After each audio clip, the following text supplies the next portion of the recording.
ഇന്നേക്ക് 14-ാം ദിവസത്തിലേക്ക് കടന്നിരിക്കുകയാണ്. UAE അടക്കമുള്ള ഗൾഫ് രാജ്യങ്ങൾ നമുക്കൊന്നും പരിചിതമല്ലാത്ത അസാധാരണമായ ഈ സാഹചര്യങ്ങളിലൂടെ കടന്നു പോകാൻ തുടങ്ങിയിട്ട്.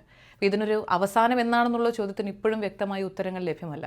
പശ്ചിമേഷ്യൻ സംഘർഷവുമായി ബന്ധപ്പെട്ട് അറിയുന്ന വിവരങ്ങൾ US പ്രസിഡന്റ് ഡൊണാൾഡ് ട്രംപ് ഇറാനോട് പറഞ്ഞിരിക്കുന്നത് ഗൾഫ് മേഖലയിലുള്ള രാജ്യങ്ങൾക്ക് മേലുള്ള ആക്രമണം ഇനിയും ശക്തമാക്കുകയാണെങ്കിൽ ഇറാന്റെ വൈദ്യുതി സംവിധാനങ്ങൾ പൂർണ്ണമായും ഇല്ലാതാക്കുമെന്നാണ്. അത് തങ്ങൾ ചെയ്യാൻ തീരുമാനിച്ചു കഴിഞ്ഞാൽ 1 മണിക്കൂർ പോലും അതിന് വേണ്ടെന്നും എന്നാൽ പുനഃസ്ഥാപിക്കാൻ ഇറാൻ 25 വർഷമെങ്കിലും ചുരുങ്ങിയത് വേണ്ടിവരുമെന്നും അതുകൊണ്ട് അതിലേക്കൊന്നും തങ്ങളെ നയിക്കരുതുമെന്നുള്ളൊരു മുന്നറിയിപ്പ് നൽകിയെന്നാണ്.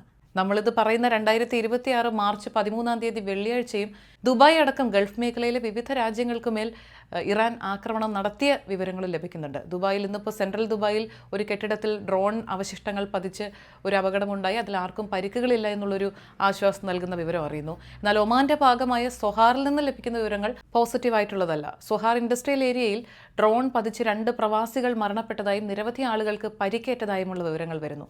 സൗദി അറേബ്യയിലും ഇന്നലെ രാത്രിയും ഇന്ന് പുലർച്ചെയും ഒക്കെ നിരന്തരം ഡ്രോൺ ആക്രമണം ഉണ്ടായിട്ടുണ്ട്. ബഹ്റിനിൽ നിന്നും സമാനമായ വിവരങ്ങളാണ് ലഭിക്കുന്നത്. എന്തായാലും ഇങ്ങനെയുള്ള അനിഷ്ട സംഭവങ്ങളില്ലാത്ത ഒരു ദിവസം പുലരുന്നതിന് വേണ്ടി കാത്തിരിക്കുകയാണ് നമ്മളെല്ലാവരും. UAEയിൽ നിന്നുള്ള മറ്റ് അപ്ഡേറ്റ്സ് നോക്കുകയാണെങ്കിൽ UAEയുടെ കാലാവസ്ഥാ കേന്ദ്രം NCM ഒരു മഴ മുന്നറിയിപ്പ് നൽകിയിരിക്കുകയാണ്. UAEയുടെ വിവിധ ഭാഗങ്ങളിൽ ഉൾപ്രദേശങ്ങളിലും തീരപ്രദേശങ്ങളിലും ഇന്ന് മഴയ്ക്ക് സാധ്യതയുണ്ടെന്നാണ്. അതേസമയം താപനില ഉയരാനുള്ളൊരു സാധ്യത കൂടി പറയുന്നു. ദുബായിൽ 29 ഡിഗ്രി സെൽഷ്യസ് വരെ താപനില ഉയർന്നേക്കാം. അബുദാബിയിൽ 31 ഡിഗ്രി സെൽഷ്യസ് വരെയും. രാത്രികാലങ്ങളിലൊക്കെ മോട്ടോർ വാഹനങ്ങൾ, കാറുകളും മോട്ടോർ ബൈക്കുകളും ഒക്കെ അസാധാരണമായ രീതിയിൽ സ്ഫോടന സമാനമായ ശബ്ദമുണ്ടാക്കി പോകുന്നത് പ്രത്യേകിച്ച് ഇപ്പോഴത്തെ ഒരു സമയത്ത് നമ്മളിലൊക്കെ ആശങ്ക ഉണ്ടാക്കും, ചെറുതായെങ്കിലും ഒന്ന് ഞെട്ടും. അപ്പോൾ ഇതിനെതിരെ ശക്തമായ നടപടിയെടുക്കുകയാണിപ്പോൾ UAE അതോറിറ്റീസ്. ഈ പറഞ്ഞതുപോലെ എൻജിൻ ബേസ്റ്റ് നടത്തി ആളുകളെ പരിഭ്രാന്തരാക്കുന്ന രീതിയിൽ വാഹനം ഓടിക്കുന്നവർക്കെതിരെ ശക്തമായ നടപടിയെടുക്കുകയാണ്. ഇങ്ങനെയുള്ള വാഹനങ്ങൾ പിടിച്ചെടുക്കുകയും അവർക്ക് കനത്ത പിഴ ഈടാക്കുകയും ചെയ്യുന്നതായാണ് ദുബായ് അതോറിറ്റീസ് പറയുന്നത്.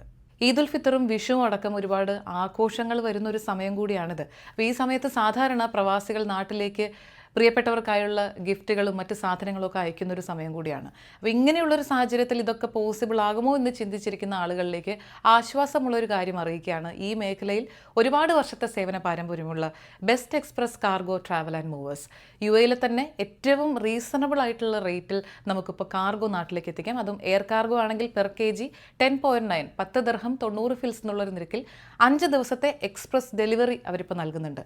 ഷിപ്പ് കാർഗോ ആണെങ്കിൽ 4.9 4 ദിർഹം 90 ഫിൽസ് പെർ kg. അതിന് ഏകദേശം 35 ദിവസത്തെ ഒരു സമയമാണ് പറഞ്ഞിട്ടുള്ളത്.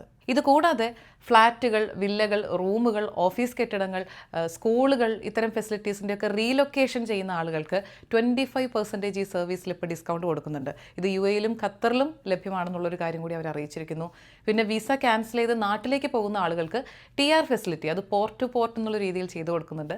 അത് പെർ kg 1 ദിർഹം എന്നുള്ളൊരു നിരക്കിലാണ്. TR ഫെസിലിറ്റിയിലായതുകൊണ്ട് തന്നെ ഡ്യൂട്ടി ഒഴിവാക്കുമെന്നുള്ളൊരു കാര്യം പ്രത്യേകം ഓർമ്മപ്പെടുത്തുകയാണ്. അപ്പോൾ ഈ പറഞ്ഞ രീതിയിലുള്ള എന്ത് സർവീസ് നിങ്ങൾക്ക് ആവശ്യമുണ്ടെങ്കിലും Best Express Cargo Travel and മൂവേഴ്സിൻ്റെ ഈ കാണുന്ന നമ്പറുകളിൽ കോൺടാക്ട് ചെയ്യാം.